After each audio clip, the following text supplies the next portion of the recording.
Dear students, मैं Prabhat Kumar, assistant professor history department, Koshi college Khagaria, आज के अपने इस लेक्चर में फिर से आप सबों का स्वागत करता हूं।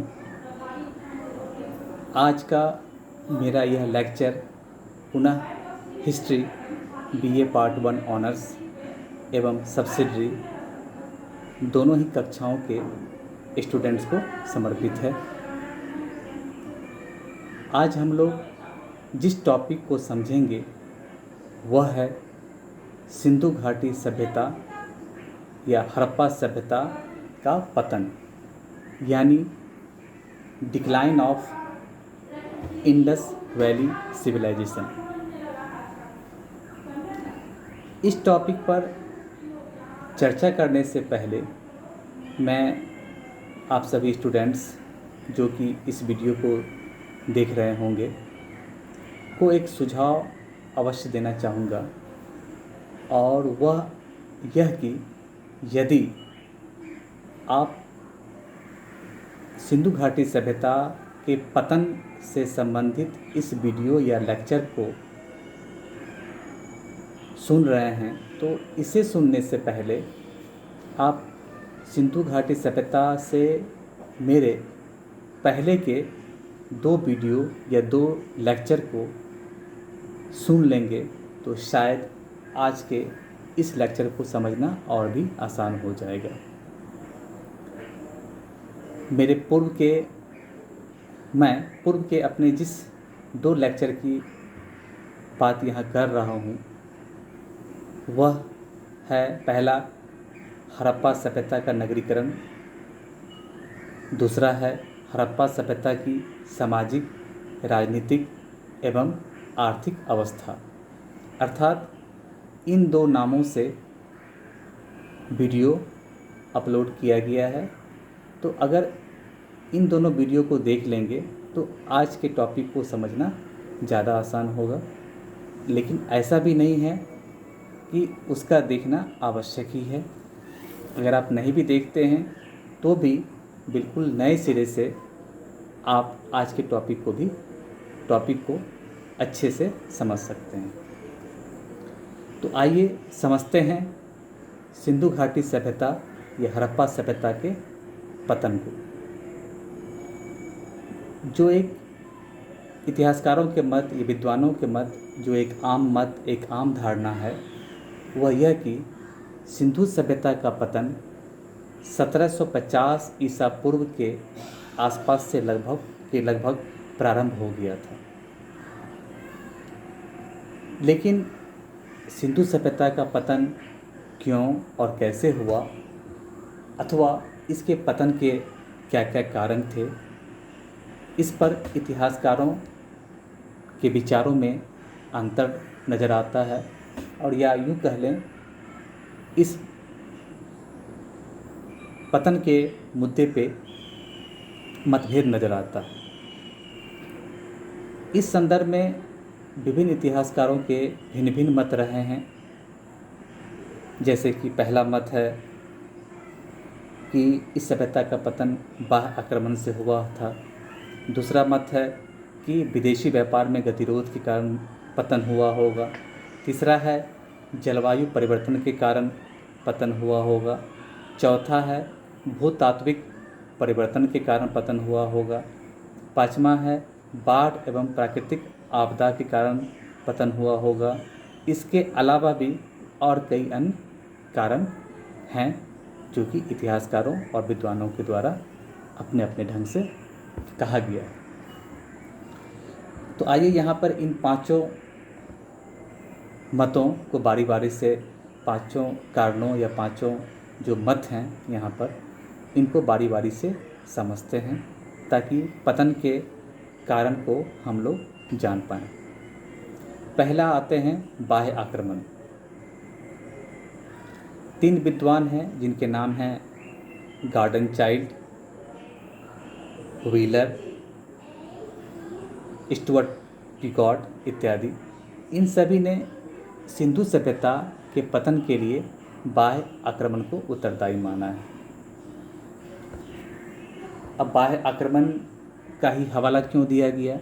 दरअसल सॉरी, विश्व संदर्भ में ऐसे कई उदाहरण सॉरी कई ऐसे उदाहरण मिलते हैं जिससे यह जानकारी मिलती है कि कई संस्कृतियों का विनाश या पतन बाह्य आक्रमण अथवा विदेशी आक्रमणों से हुआ है। इसी आधार पर सिंधु सभ्यता के पतन का कारण भी बाह्य आक्रमण या विदेशी आक्रमण को माना गया है।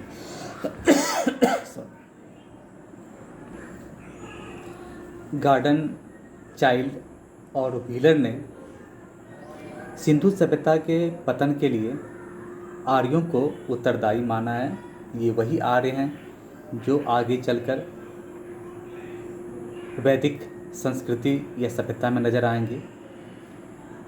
तो ऐसा माना गया कि जैसे ही उन आर्यों का आगमन हुआ तो उन्होंने ही तत्कालीन सिंधु घाटी सभ्यता के लोगों या निवासियों पर आक्रमण किया होगा और उनका पतन हुआ होगा। हालांकि इस मत को स्वीकार कर पाना मुश्किल है, लेकिन कुछ ऐसे साक्ष्य या उदाहरण मिले हैं जिससे इस मत पे यकीन किया जा सकता है। जैसे उदाहरण स्वरूप बृहद संख्या में प्राप्त कंकालों का मिलना, मोहनजोदड़ो नामक स्थल से ऐसे कंकाल की प्राप्ति हुई है। कुछ नगरों का जले हुए अवस्था में मिलना, ये सब कहीं न कहीं इंगित करता है कि सिंधु सभ्यता का पतन बाह्य आक्रमण या विदेशी आक्रमणकारियों के द्वारा किया गया होगा। जो दूसरा मत है वह है विदेशी व्यापार में गतिरोध।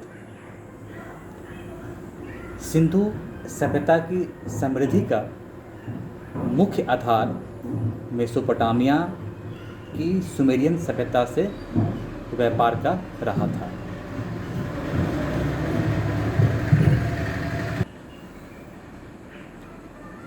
बाद में ऐसा प्रतीत होने लगा कि धीरे धीरे जो व्यापार मेसोपोटामिया की सुमेरियन सभ्यता और मिस्र की सभ्यता से था, व्यापार सिंधु घाटी सभ्यता की थी, उसमें धीरे धीरे कमी आने लगी या गतिरोध उत्पन्न होने लगा और इस कारण से इस व्यापार में के ह्रास होने से सिंधु सभ्यता का पतन हो गया था।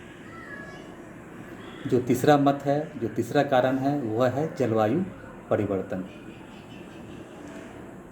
R.L. स्टीन और अमलानंद घोष कुछ ऐसे विद्वान हैं जिनका मानना था कि जलवायु परिवर्तन के कारण ही सिंधु सभ्यता का विनाश हुआ होगा। इस मत के पीछे के कारणों को समझते हैं कि क्या संभावनाएं ऐसी थी जो जलवायु परिवर्तन का नाम दिया गया होगा। दरअसल इन विद्वानों का विचार था, ऐसा इनका मानना था कि पहले इस क्षेत्र यानी सिंधु घाटी सभ्यता वाले क्षेत्र में अच्छी वर्षा होती थी, जिसके कारण वहाँ पे जंगलों की भरमार थी। बाद में सिंधुवासी शहर बसाने हेतु उन जंगलों को काटे होंगे या उनके द्वारा उन जंगलों को काटा गया होगा। जंगलों के काटे जाने से जलवायु पे असर हुआ होगा, इससे वर्षा कम होने लगी होगी। जब वर्षा कम होने लगी होगी तो कृषि पैदावार भी कम होने लगी होगी और इससे जलवायु गर्म होती चली गई होगी और इस जलवायु परिवर्तन के कारण नदियों का पानी सूखने लगा होगा और धीरे धीरे इस जलवायु परिवर्तन की स्थिति ने सिंधु सभ्यता को विनाश की ओर अग्रसर कर दिया होगा। अर्थात इस जलवायु परिवर्तन ने सिंधु सभ्यता का जो विनाश किया है, इन विद्वानों का ऐसा मत है। अगला कारण या अगला मत जो है वो है भूतात्विक परिवर्तन। कुछ विद्वानों का मत है कि जल प्लावन, नदियों का मार्ग परिवर्तन आदि कुछ ऐसे भूतात्विक परिवर्तन हैं जिससे कि इस सभ्यता का विनाश हो गया। इस मत के समर्थकों में नाम आता है M.R. साहनी का। जल प्लावन से सिंधु क्षेत्र की भूमि दलदली हो गई होगी, जिससे यह संभावना थी कि यातायात प्रभावित हुआ होगा, कृषि पैदावार घटी होगी, सिंधुवासी जिस स्थान पर रह रहे होंगे वहाँ से अन्य जगहों पर पलायन कर गए होंगे और इस तरह से उस सभ्यता का पतन हो गया होगा। तो यह था भूतात्विक परिवर्तन, जो कि सिंधु घाटी सभ्यता के पतन के एक कई कारणों में से एक था। जो अगला कारण है वह है बाढ़ या प्राकृतिक आपदा। कई विद्वान हैं जैसे कि मार्शल, मैके, S.R. राव, ये सभी इस मत के समर्थक रहे हैं। इनका मत था चूँकि सैंधव नगर नदियों के किनारे बसा हुआ था और उन नदियों में प्रतिवर्ष बाढ़ आती थी, जिसके कारण निश्चय ही उस समय के लोग त्रस्त रहे होंगे और इस कारण यहाँ के लोग अपने क्षेत्र से अन्य जगह पलायन कर गए होंगे। एक अन्य इतिहासकार हैं, उनका नाम है K.U.R. कैनेडी,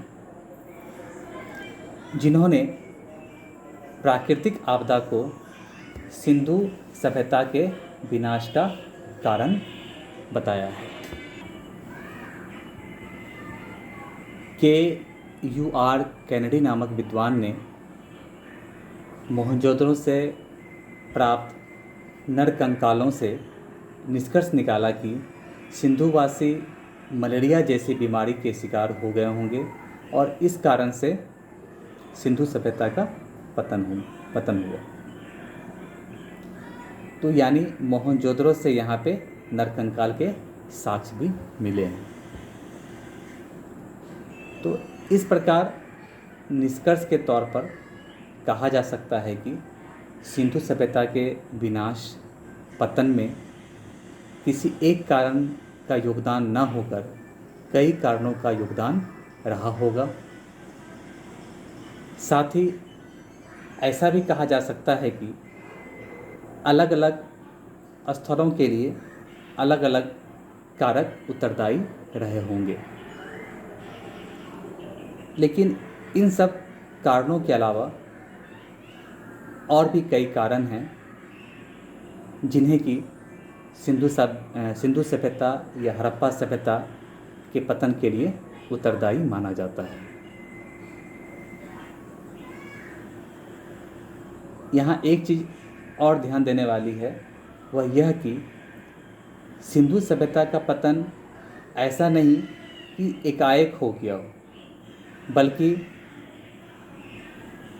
जो कालक्रम इतिहासकारों द्वारा निर्धारित किया गया है उसके बाद भी हड़प्पा सभ्यता